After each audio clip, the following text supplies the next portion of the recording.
Hey, welcome back to Physical Science. I'm Mr. Stremecki, and I'm here to go over some pretty easy stuff today with you. It's one of those terms in science that you hear once in a while, and it seems to have this intrinsic meaning, like we have a basic idea of what it's about. But today what we're going to do is go over the real nitty-gritty of it and be able to calculate it.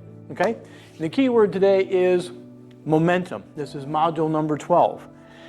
Now, momentum, I'm sure you've probably heard that before. Somebody's running along, especially if you hear like a sports, like a football. Somebody's running along, they go into a big collision. You're, wow, they must have had a lot of momentum going. They couldn't stop. Unfortunately, maybe somebody was in a car accident. You know, they thought they stopped in time, but the car kept going too far, so they'd say, oh, I just had a little bit too much momentum going there. Okay? And that is actually pretty correct as far as your understanding of momentum goes. But what we're going to do today is go into it in more detail. Exactly what does an object have to have in order for it to have momentum? Okay? And it has to have two things. Okay? That's what I want you to remember. In order for an object to have momentum, it has to have two things. Okay? Number one, first of all, the symbol for momentum is an incursive P. Okay, it's not just a small p, but it's a little bit slanted, a little bit incursive, okay, a little bit like an italics type thing. But that is the symbol for momentum. So P is momentum. And now the two things that you have to have in order momentum are right here. Okay, the first thing you have to have, number one, is the M. What does M stand for? You're right, it's mass. An object has to have mass. Well, have you ever seen an object without mass? That's kind of like a given thing, right? So we're not going to worry about that too much. And number two, it has to be moving. Okay? It has to have that V. And that V right there, as you remember, is velocity. Okay? It has to be moving. Has to have some velocity to it. In other words, an object is just standing still. You can't say it's got momentum. Okay? So it has to be moving in order to have momentum. Now you can have lots of mass, like I might have a little more mass than the average person, but if I'm not moving, I don't have any momentum at all. I have to have some velocity going. Okay? So for that reason, let's go to the next step before we go too far and talk about the units. What kind of units do you measure momentum in? Well, lucky for us, we already know mass is going to get measured in kilograms. Okay? Now I know for density, we used grams, not really kilograms, right? But from here on out, for just about everything else, if we ever mess around with mass, in the SI system and in physics, part of physical science, we like to have everything in the larger units of kilograms. And to give you an idea of larger, it takes 1,000 grams just to equal 1 kilogram, okay? So it's 1,000 to 1. So the mass has to be kilograms, and velocity, hopefully you just got done remembering that. And that is going to be meters per second. Okay, meters per second. So when we talk about momentum, and it's going to be mass times velocity, then momentum is going to be mass, which is kilograms. And we'll put a dot right there. That means multiply, right? Remember that from your math class? Means kilograms, and then it's multiplied by velocity, which is meters per second. So it's kilograms times meters per second. Okay, so those are the units for momentum, mass, and of course you remember velocity. So momentum is going to be in kilogram meters per second. A kilogram meter per second. A kilogram meter per second. Okay, not too hard. Let's try a couple of problems, and then we're pretty much going to be done with this little topic. When we get into module 12.2, okay, we should really put 12.1 right here. I kind of missed that a little bit. There we go. 12.1 is about the introduction to momentum, and 12.2 is going to be, we're going to use momentum to study collisions, okay? What happens during a collision. All right, a couple examples of how to calculate momentum. Example number one. Okay, let's say you have, let's say a ball. There's just a ball rolling along. Could be a bowling ball, it could be a billiard ball. whatever you would imagine in your mind there, okay? And let's say this thing has got a mass of 2 kilograms. We'll make this nice and simple.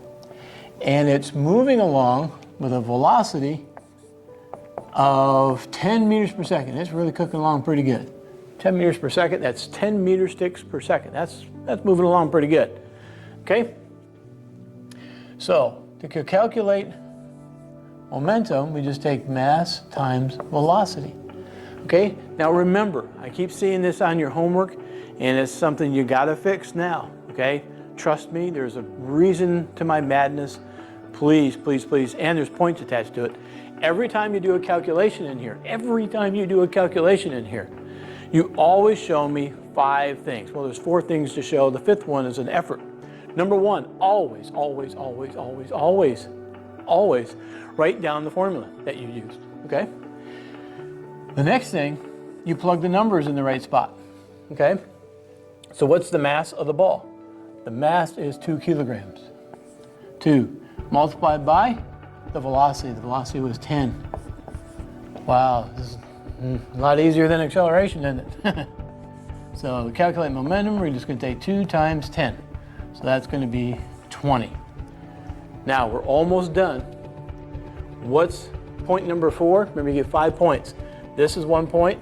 That's the 2nd point. Doing the right calculation, that's the 3rd point. 4th point comes from the units. Just about every single unit in this class has always got units on the end, okay? This is 20 what?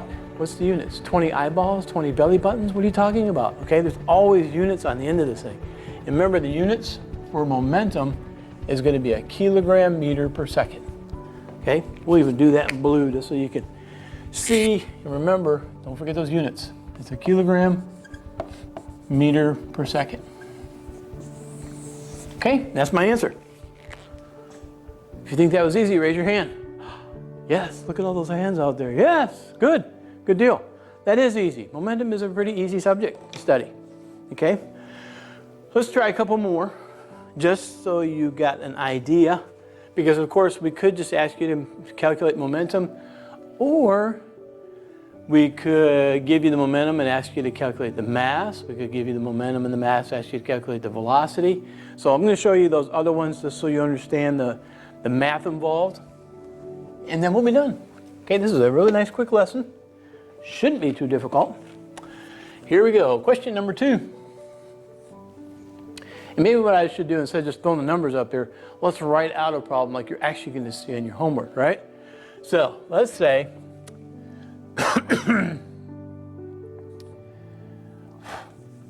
whoops, a cart is moving along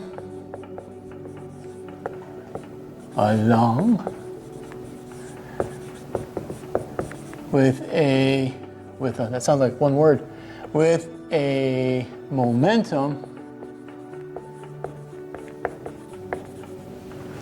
of 240 kilogram meters per second. Question is, how much velocity does it have to have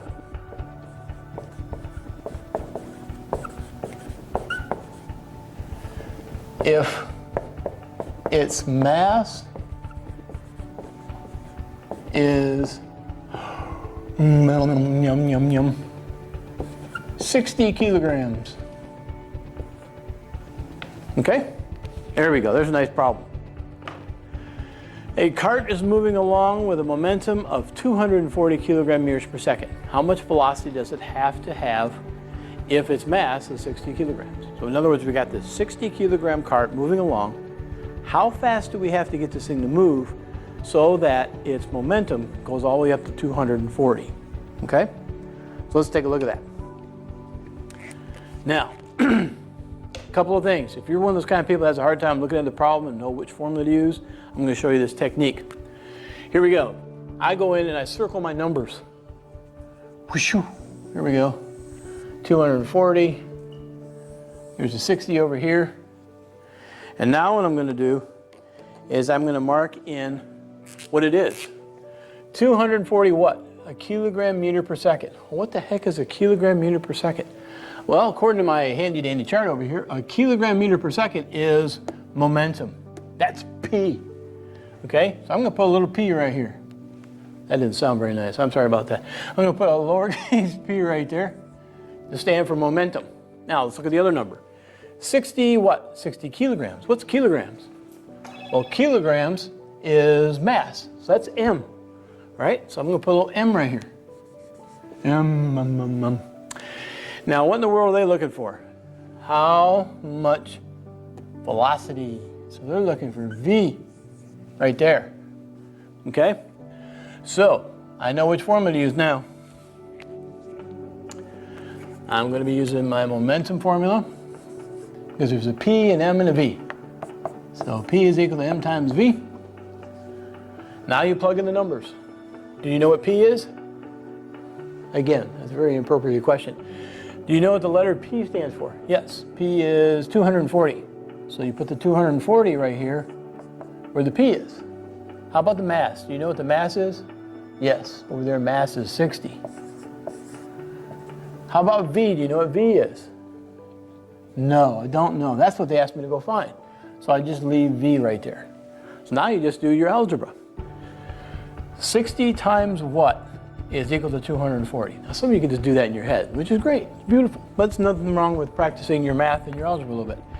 That 60 is attached to that V by multiplication. And I want to get V by itself. So to get rid of it, you got to do the opposite. If you're multiplying by 60, you got to do the opposite and divide by 60. The first rule of algebra, whatever thou doest to one side, thou must do to the other side. All right? So 60 over 60, that goes away. And you're left with V is equal to 240 divided by 60, which is 6 goes into 24 how many times? 6 times, how many times does 6 go into 24? Come on, 4 times, there you go. 4 times. And what's the units? Remember, everything has to have units. Let's see, if I forgot, I can go over here and say velocity is meters per second.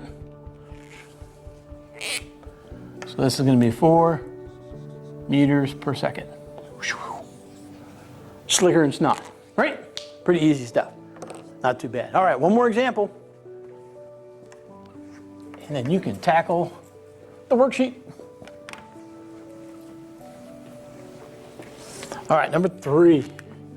Third example. I need something that's moving. A student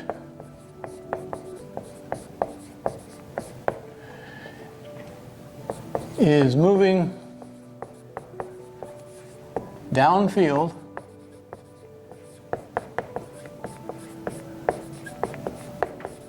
with a velocity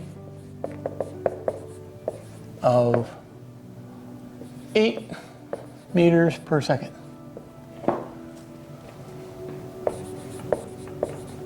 What is the student's mass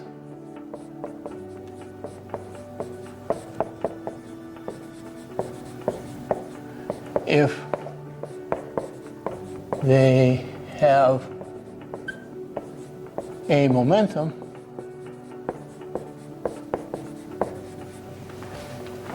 of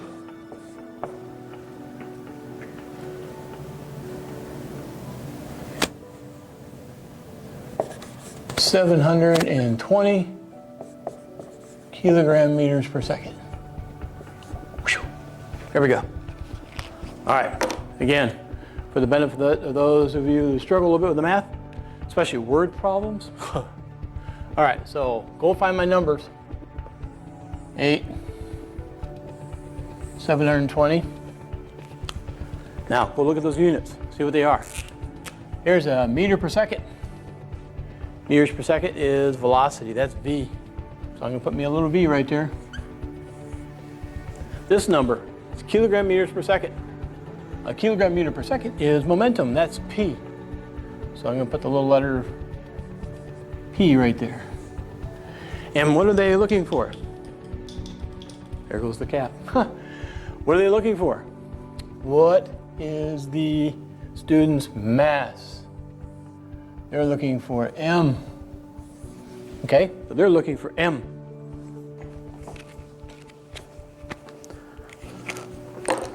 So we're going to use our same formula. Momentum is equal to mass times velocity. Momentum, P, 720. Mass, I don't know. Leave it there. Times V, V is 8. Okay? And again, you have to divide by 8 to get it away from that M right there, right? You're multiplying by 8, so you got to divide by 8 to get rid of it. So 8 goes away. So mass is going to be 720 divided by 8. Gosh, do I remember what that is? Yeah. If you don't remember, get your calculator out. 720 divided by 8. Oh, how nice. 90. It's like somebody planned it out. What do you know? 90. And what's the units for mass? If you don't remember, just look over here, handy dandy chart. Mass comes in kilograms. And that's all she wrote right there. That's how to use momentum. That's what momentum actually is. Remember, it has to have mass, it has to have velocity. So if you get a lot of mass moving with a lot of velocity, like a truck going down the highway at 70 miles an hour, fully loaded truck, you're talking about a huge mass and a lot of velocity, which means it's got a lot of momentum. It takes a lot to stop it, okay? Gotta be careful. And we've seen 3 examples about how to use the momentum equation when you have to find momentum, when you have to find mass, when you have to have velocity. So, it's been great being with you. Keep your family safe. Talk to you later.